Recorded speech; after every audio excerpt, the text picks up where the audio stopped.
Exercise 1.3 का question number 4। इसमें देखें, if z is equal to 4 - 3 iota then verify. यानी z की वैल्यू दे दी है तो हमने ये चार चीज़ें वेरीफाई करनी हैं। अब इसमें देखें दो साइड्स होती तो हम लेफ़्ट राइट करके इसको प्रूव कर देते। अब ये टोटल 4 साइड्स है, यानी 4 रिलेशंस हैं और ये चारों के चारों आपस में इक्वल है। तो हम स्टार्ट करते हैं, इसमें कोई लेफ़्ट राइट वगैरह नहीं है। इसको हम z से स्टार्ट करते हैं। z की रकम लिख ली 4 - 3 आयोटा। पहले हमने फाइंड करना है z मॉडुलस, तो दोनों तरफ मॉडुलस अप्लाई कर दिया, तो इधर भी मॉडुलस अप्लाई हो गया। मॉडुलस का फार्मूला होता है रियल पार्ट का स्क्वायर प्लस इमेजिनरी पार्ट का स्क्वायर।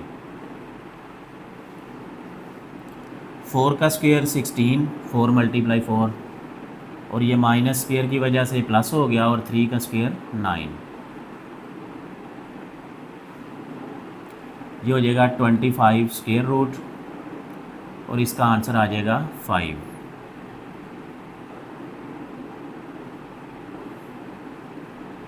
इसको हम कह देते हैं इक्वेशन नंबर 1। अब हम दूसरा करते हैं, इसको भी z से स्टार्ट करेंगे। z is equal to 4 - 3 iota. पहले हम इसका -z फाइंड करेंगे, इधर भी माइनस अप्लाई कर दिया,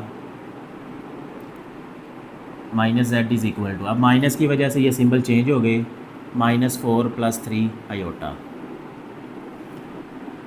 अब हम इसका मॉडुलस अप्लाई करेंगे, -z modulus is equal to -4 + 3 iota modulus.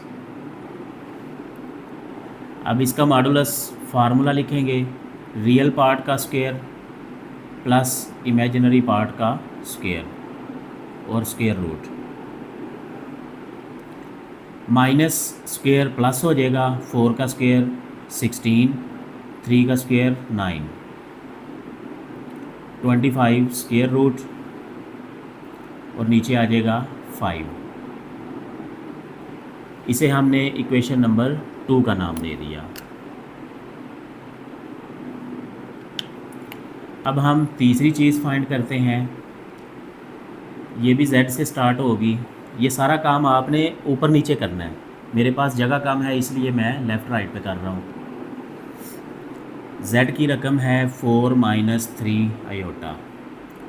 z conjugate apply करेंगे, 4 - 3 आयोटा कॉन्जुगेट, ये हो जाएगा 4 + 3 आयोटा। अब इसका डबल कॉन्जुगेट है तो दोबारा कॉन्जुगेट अप्लाई कर देंगे, 4 + 3 आयोटा कॉन्जुगेट, तो ये बराबर आ जाएगा 4 - 3 आयोटा। अब इसका हम मॉडुलस अप्लाई करेंगे,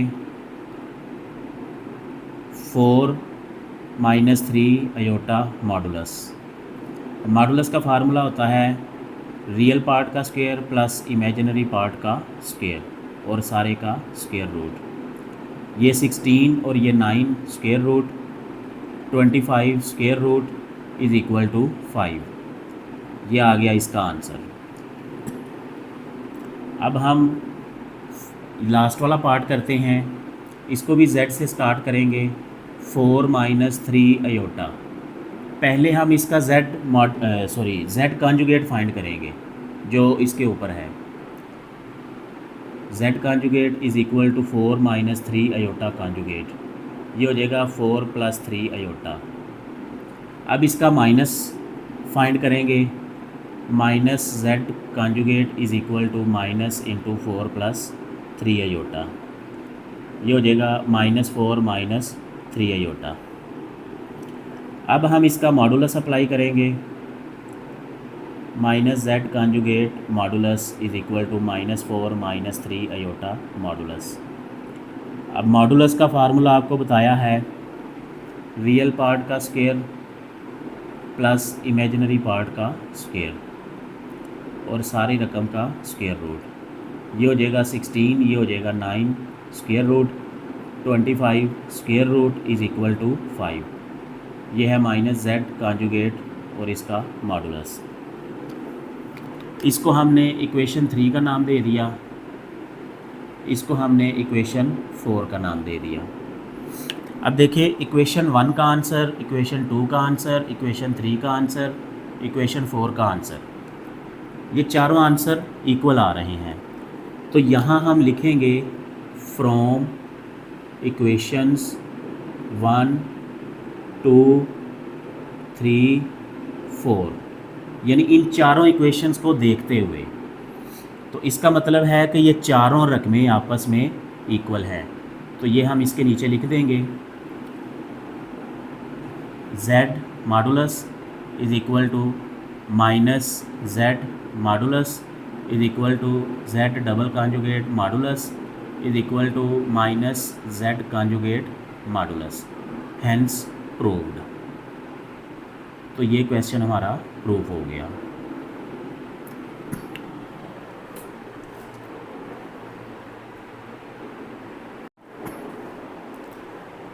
अब एक्सरसाइज 1.3 का लास्ट क्वेश्चन है हमारे पास, question number 5। If z1 is equal to 2 plus 3 iota, z2 is equal to -1 plus iota, evaluate the following.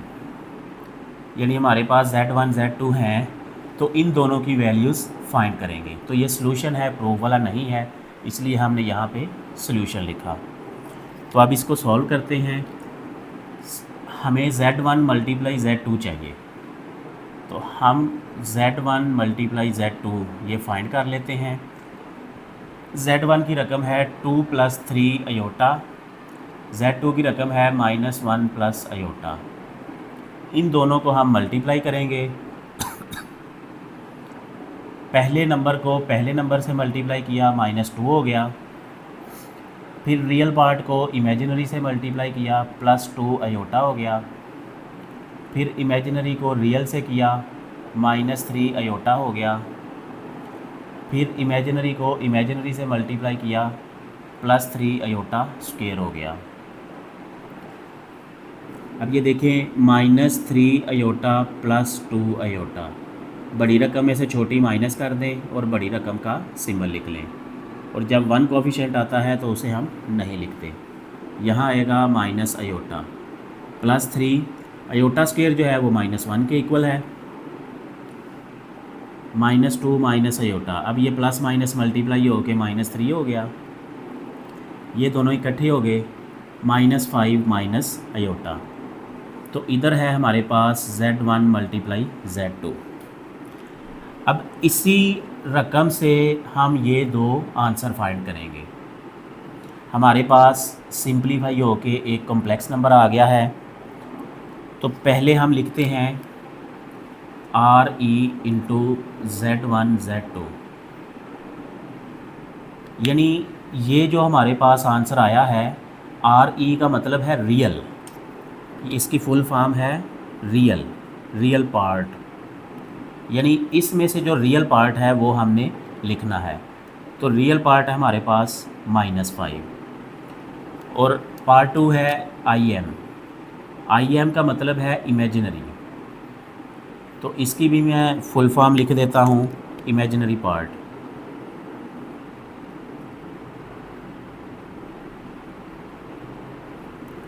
अब इमेजिनरी पार्ट में देखें, यहाँ कोएफिशिएंट 1 है और साथ में ये माइनस सिंबल भी है, तो ये आ जाएगा -1। तो ये हमारा क्वेश्चन 5 कंप्लीट हो गया है। एक्सरसाइज 1.3 भी कंप्लीट हो गई है। उम्मीद करता हूँ कि आप लोगों को कॉम्प्लेक्स नंबर्स में अभी तक जितने भी टॉपिक्स पढ़ाए हैं, कॉम्प्लेक्स नंबर्स को आयोटा फॉर्म में लिखना, कॉम्प्लेक्स नंबर्स की सिंप्लीफिकेशन, कॉम्प्लेक्स नंबर्स की डिवीजन, कॉम्प्लेक्स नंबर का मल्टीप्लिकेटिव इन्वर्स फाइंड करना यानी उसको डिवाइड करना, कॉम्प्लेक्स नंबर्स की रैशनलाइजेशन, कॉम्प्लेक्स नंबर्स की जो मॉडुलस है वो फाइंड करना, कॉम्प्लेक्स नंबर्स का कॉन्जुगेट फाइंड करना, कॉन्जुगेट नंबर्स का एडिटिव इन्वर्स फाइंड करना, ये सारे टॉपिक्स हमने पढ़े हैं। उम्मीद करता हूँ कि आप लोगों को ये कॉन्सेप्ट्स क्लियर हो गए होंगे। फिर भी अगर कहीं पे आपको कोई दुश्वारी पेश आ रही है तो आप चैनल पे कमेंट में सेक्शन में आपके कमेंट कर सकते हैं, इन्फॉर्मेशन ले सकते हैं। वहाँ पे चैनल लोगों में मेरा व्हाट्सएप नंबर भी है, आप वहाँ भी टच कर सकते हैं। अगर आपको कहीं पे भी किसी भी चैप्टर में किसी भी एक्सरसाइज में कोई भी क्वेश्चन पूछना है तो मैं हाज़िर हूँ, इंशाल्लाह आपको वो गाइड करूँगा।